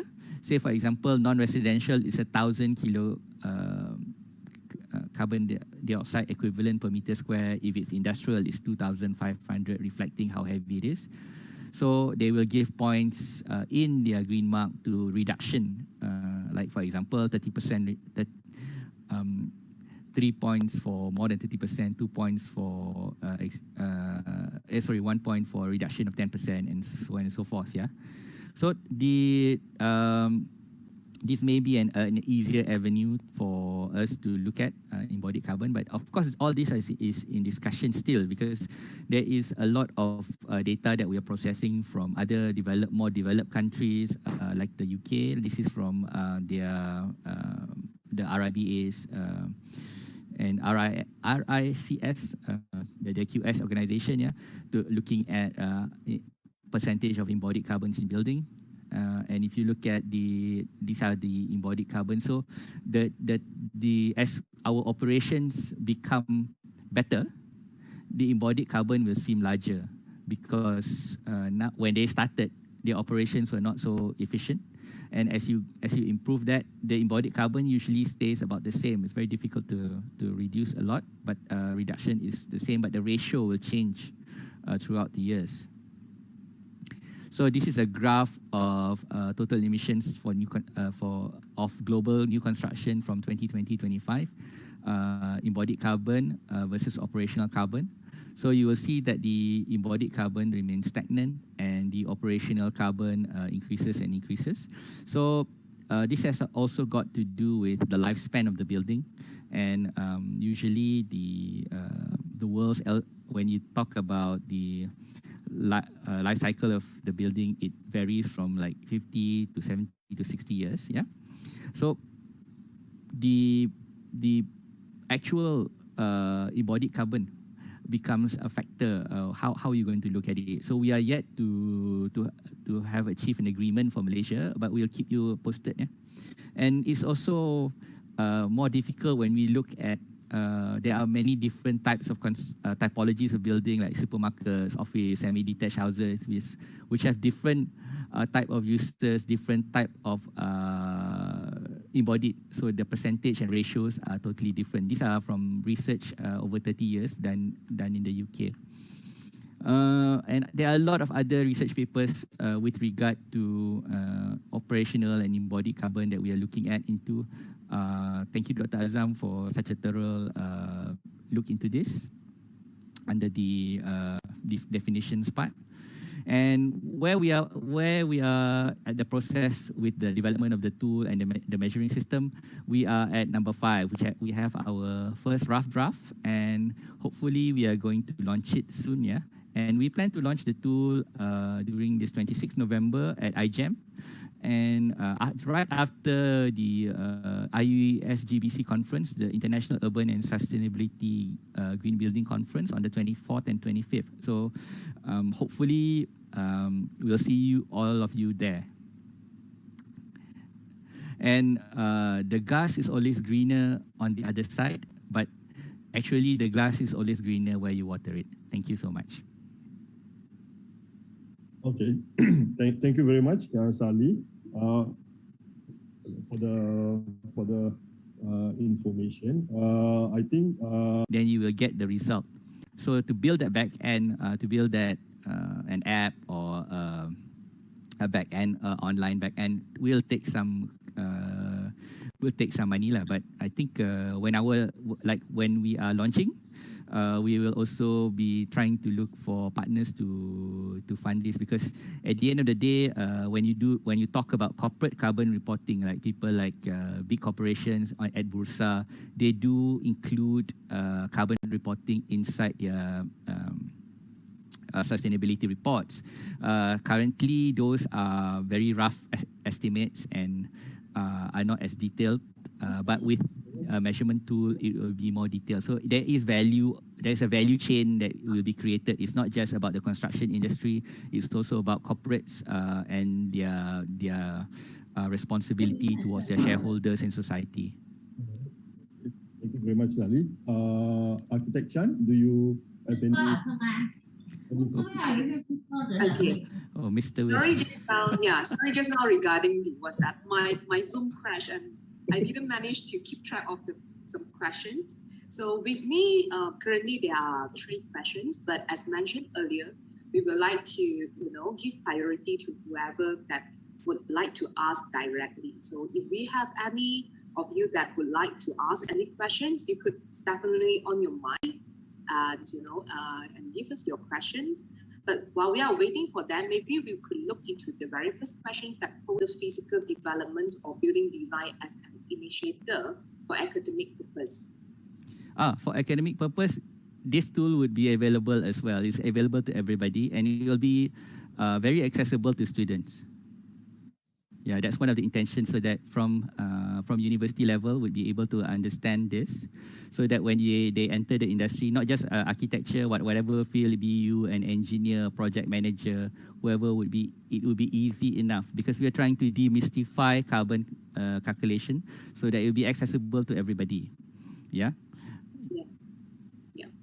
Okay, I think just now Mohsin Jiwan also asked about how would you they are really appreciate on the knowledge that you have shared about the carbon emissions. Yeah, and they also asking that whether you will extend your knowledge to the younger generation and corporations. How to help in Malaysia to reduce our carbon footprint. I think partially of it is like what you have said earlier, that we will allow the tools to be used in universities. So the students, they have the knowledge, and sometimes it's easier to incorporate when they started to work. They can start to propose to the higher management that this is one thing that we could look into. We in Malaysia GBC, there is also the academic conclave, a collection of academicians that comes together to on a platform to actually approach other bodies for any green purpose. And all universities that are here today, please do join this conclave. We do regular activities. Like recently, we had the arc reactor program, where we had managed to marry industry and the academia. So the academic world is something that is very, very close to us as well, because we know that whatever is being produced by the universities is what goes into the industry. Yep. And I'm actually one of the members in MGPC too. And yeah, not just the student. Actually, we are trying hard to promote it amongst the practitioners to our practicing architects and engineers too. So please join us, in the same movement that we want to see how we can reduce the carbon. Okay, yeah, that is a question from Kenny. Okay, is it possible to even achieve net zero carbon? Interesting questions here. Has the Energy Act lifted the restrictions of renewable energy generations, which was capped at 75% of building maximum demand, and the remaining 25% of energy supplies takes from TMB? Yeah, that is the eternal question. Like for renewables, TMB is actually, if you're although they say that they are supporting renewable, their core business is still selling electricity. So the less people buy electricity, the less profitable they are. So that is the equilibrium that we are looking at. And I understand where you're coming from. You're talking about whether if you do like so much, if you're positive in terms of energy as well, it doesn't bring any financial reward to you, because you are limited in terms of energy that you can sell to TMB. Currently, I think the cap has not been removed, but it's just a matter of time, because at the end of the day, our energy output, our energy usage will be so high that we will require this, or else our peak demand times will be very, very difficult. They need more power plants and whatnot. So I think the government policy should be shifting towards this, and hopefully once we have something to measure with, we can show the government that, hey, look, these things need to happen. At the end of the day, I think whatever government that comes into play, they are reacting to base data. And I think currently what the industry lacks now is base data. Okay. Hopefully one day we can see lifted and we can really move forward from this. Okay. So another question, what is your view on the ideas of go green and adopt ESG by building less? I think you can't avoid build. You can't say you need to build less because people are increasing. Unless you kill off people in some sort of Squid Game type of scenario, but there's no building less. It's build smarter, build better. So we need to look at a development which is better than the previous way that we have been doing things. That is the key. It's not building less. Building less doesn't work because people will build. Yeah, even if you regulate, people will build illegally. That's even worse. Yeah. Okay. This is one question that I think is I personally am asking too. You know, like how Sure. serious is the building industry participate, like the practitioners, really involving themselves into sustainable development goal programs. I think at a national level, the building industry is one of the industries that try really hard. Simply because that although, as I mentioned, we don't have that much data and we are very complicated, but we do have reporting that the ministry uses. Like for example, they use GBI carbon energy equivalent for their reporting as well. And there is a lot of participation where PAM has done a lot as well with regard to SDGs. MGBC wants to do things with regard to SDG. We have a specific committee and task force with regard to SDG actually. And feel free to join this task force. Currently, it is headed by one of our past presidents, Engineer Ahmad Izihar. And it specifically looks into the impact the building industry has on SDGs. And it's not far away, it's 2030, right? 9 years. So it's a blink of an eye. Okay. From Azim, Mr. Azim, asking that for our building, do we really need to go through the official rating tools because it involves costs? You know, as mentioned, it is quite an expensive cost. Or is there any other ways? Yeah, good question. That's why this carbon is not a rating tool. That's why it's not a rating tool. It's a measurement system. It's not a prescriptive tool. Just now, as I mentioned, if you imagine we being a weight scale, you weigh yourself.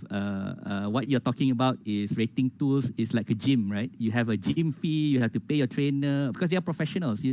Once you go to a rating tool to have a prescriptive target, you need professionals, you need energy consultants, you need architects, you need engineer. But a carbon measurement tool is just that scale. So we want to reduce the cost factor significantly. In fact, we are thinking currently to have it all to give it out for free. People use the software for free, and only when they want to have the official label, they are charged a certain amount, which is I think we will, because we want as many buildings to adopt as possible. So, but we'll have more information about this during the launch in November. Yeah, this is just like a preview, a sneak preview. So like all trailer, you might not see everything ni, or some of the thing might change. Yeah? Some superhero might not be here. Then they change superhero to somebody else in the trailer. So bear that in mind as well. Good trailer, especially for Southern Region, yeah? Yeah. Thank you, Southern Region, for giving us a platform to mention this significant thing that is going to impact the industry. Yeah. And I think it's we might try to ignore it, but one day it will be one things we really have to look at it seriously. So it's Right. good that we look at it now. Okay, this is also another question in my mind too. You know, we have a lot of green initiatives in Malaysia. We talk about it, but a lot of it is on voluntary basis. So we do not have, we didn't make it compulsory or legislative in that sense.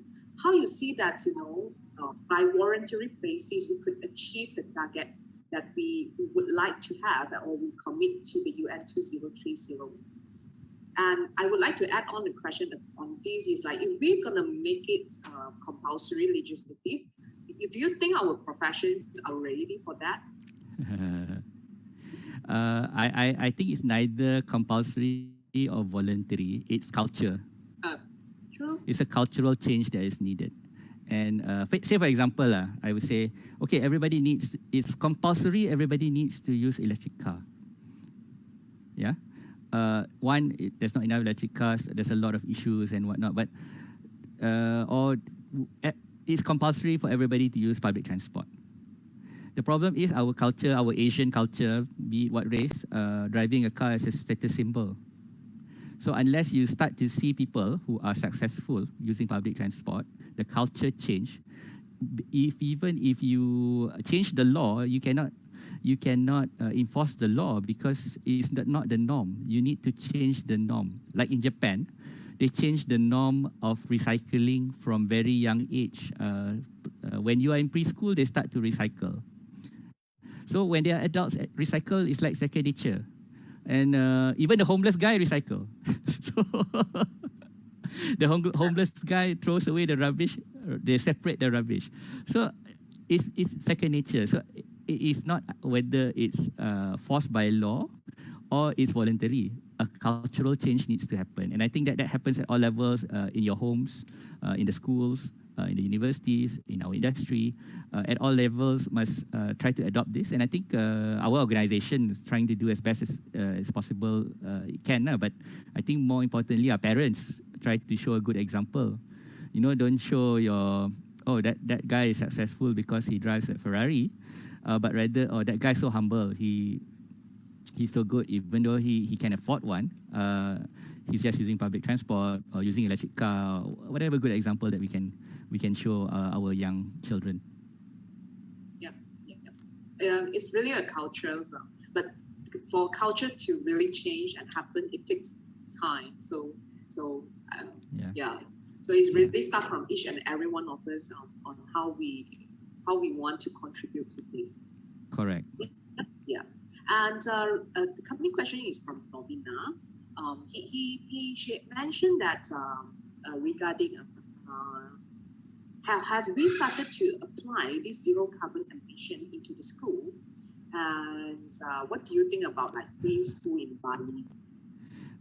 Okay, this measurement system is not launched yet, so of course this particular system is not has not entered any school system or any education universities or whatever. But once we do, we will have roadshows to universities and whatnot to explain. And we do have, as I mentioned, an academic attachment in Malaysia GBC, which will help with this.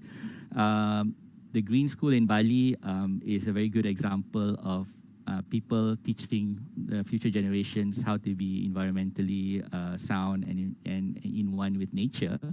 My only contention with that is for only a privileged few, because there's only one green school in Bali, and to make an impact around the world is not for the minority, it's for the majority. So we need to make sure the majority change the outset, and that's why programs such as this, where like PAM Southern Chapter, there are 330 attendees today. Hopefully, even if 50% would understand something or take away something, that will be something of an achievement, because as you mentioned, it takes a slow time for culture to change and understanding to seep through. I feel that, yes, Green School Bali, great thing, superb, but it's very small number, no impact. So we need to have an impact by numbers, because we are a family of 8 to 9 billion humans on this planet. Yes, correct. Okay. The coming question is a bit like our previous questions. It's the flow-throughs. It's like the public mindset, the cultures that we are looking at, how it can change and reduce the carbon footprint. Any plan that we can reach to the public and start to change their mindset. For example, sometimes we provide the infrastructures. They have public buses, things like that. But whenever it comes to going out, they still prefer to use their own cars. Yeah, I think cultural change. I think young people are starting to change, and in certain schools, when they don't recycle, they don't do things that are good to the environment, their friends actually scold them. and not just in rich schools, but I see them in daily schools in even impoverished neighborhoods. But there is something that really needs to go hand in hand with environmental protection, because sustainability goes hand in hand with well-being. So we need to ensure that our country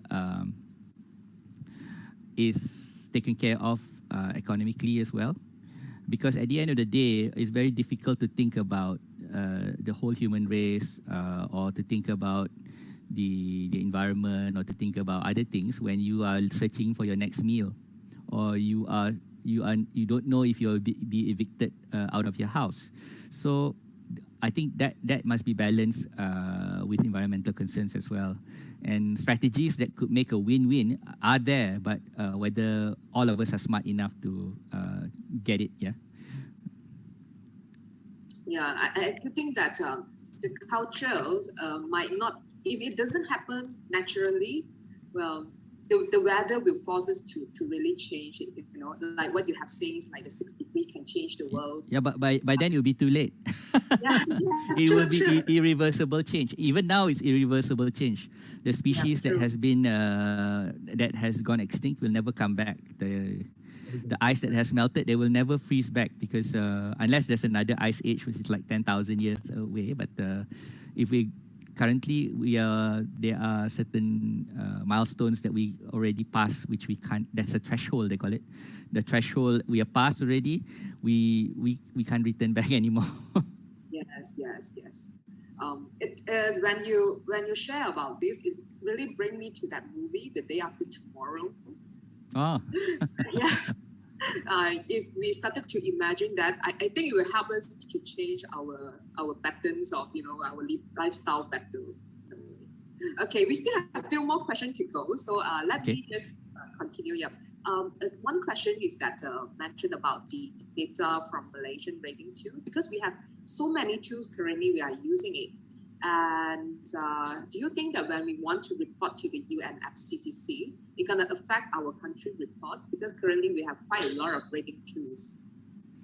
Yeah, but okay, just to share, I think not all the rating tools are doing reporting to the government, because at the end of the day, rating tools needs to be robust at their back end. Like, for example, if you GBI, there's an organization, there is safeguards for independence, there is people looking at crunching the numbers behind the scene and whatnot. So not all the rating tools are actually doing that and reporting to the government and whatnot. So as far as I know, SEDA, CIDB, they are looking at only certain tools. Yeah, they're about like 13 rating tools.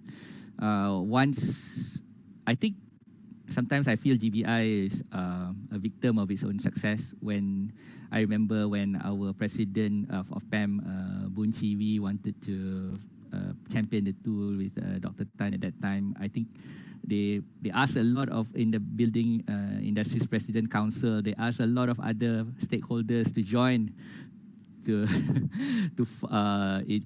join GBI, even government and whatnot. So at the end of the day, only ACM joined, and those were it was it grew very big.